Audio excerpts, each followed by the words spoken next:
Okay, so finally, here's a movie that wasn't secretly produced or released by Disney. 1992's Three Ninjas, written by. What? You, you gotta be kidding me. Seriously? They were three brothers learning the ways of the ninja, but what started as a game suddenly turned real. Those kids. We should run. We should hide. We should kick their butt. Now, three heroic kids are taking on one ruthless criminal. Yes! And they're determined to have the last laugh. Enjoy the ride. Three Ninjas, rated PG, parental guidance suggested. 1992's Three Ninjas, written by Edward Emmanuel from a story by Shing Sang-ok, is a favorite of mine and has been since that autumn when I first saw it on VHS.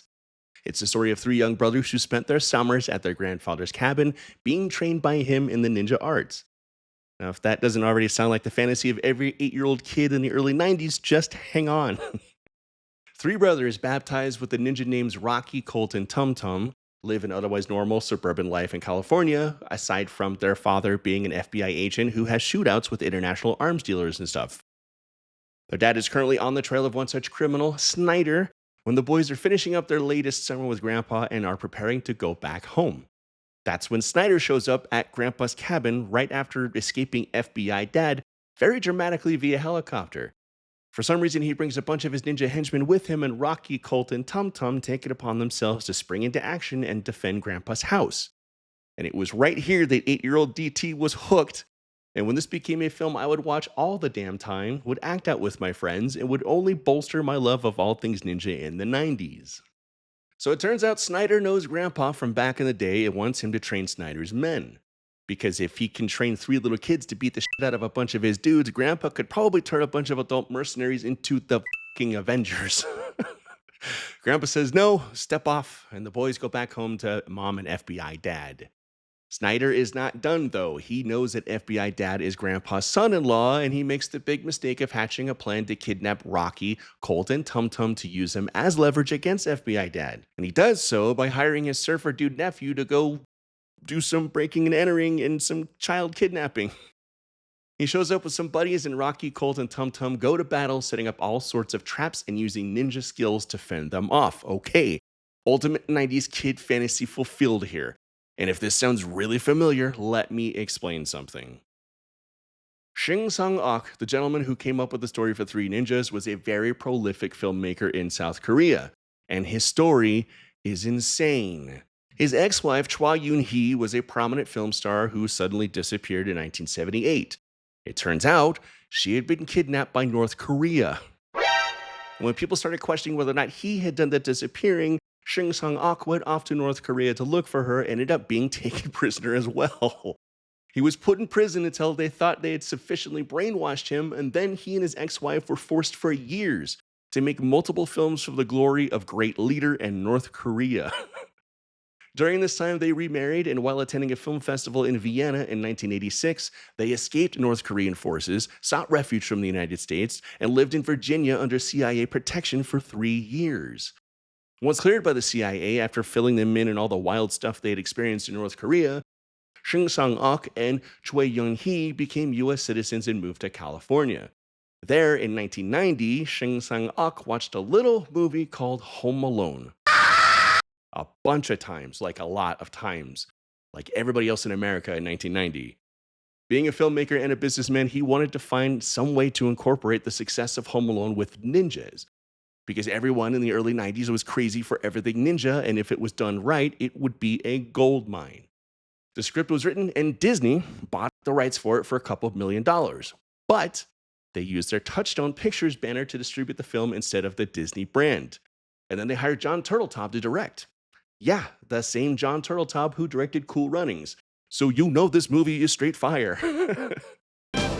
Psycho Man, what you smoking? I'm not smoking. I'm breathing. The third act of the movie wraps up with the kids getting kidnapped despite their best Kevin McAllister efforts.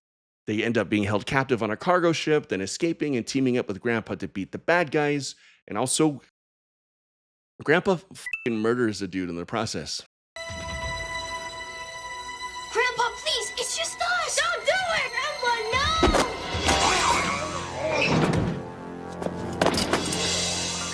Grandpa! In this PG kids film. Anyway, everybody's happy because Grandpa beats up Snyder, and in true ninja fashion, they all go out for pizza after the FBI raids the cargo ship and Snyder is hauled off to prison. Yeah, I got a whole family of heroes I need to take out for pizza. Come on, Grandpa. Yeah. Three Ninjas was a box office success, pulling in $30 million on a budget of $2.5. The initial hook was that the film was just going to make back its budget and then go crazy on the home video market. But it blew away everybody's expectations because calling something Home Alone meets Ninja Turtles in a marketing campaign in the early 90s was like basically dipping it in gold. Disney could have filmed my grandma in 1992 drinking coffee and watching soap operas for 90 minutes, called it Home Alone meets Ninja Turtles, and that would have made a profit. On top of finding success in theaters, the film was indeed gigantic on home video, which is where I saw it, where a lot of other people saw it, and we all watched it over and over and over again. So congrats, Disney, you kept your name off an actual winner this time. Is it a good movie, though? I mean, yeah, actually. This is very 90s cheesy kids fare with very low stakes, aside from Grandpa murdering that one dude. But the kids playing Rocky, Colt, and Tum Tum are just fine. They've got decent comedic timing, and none of them are grating. The legendary Victor Wong plays Grandpa and lends the film some legitimacy and gravitas. Astute film fans will know him from Big Trouble in Little China, Tremors, and a bunch of other classics.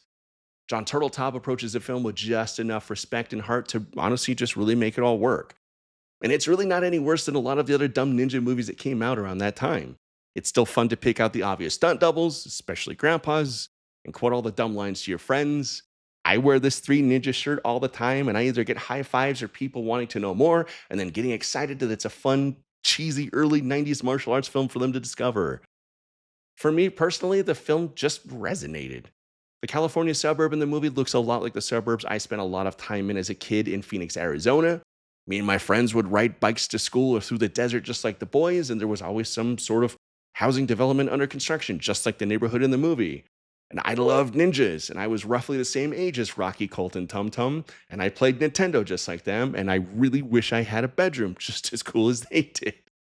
It's still a movie I visit from time to time as an adult, either for nostalgia or for a laugh, and I have yet to find it annoying or dull on our rewatch. It's an all-timer as far as I'm concerned.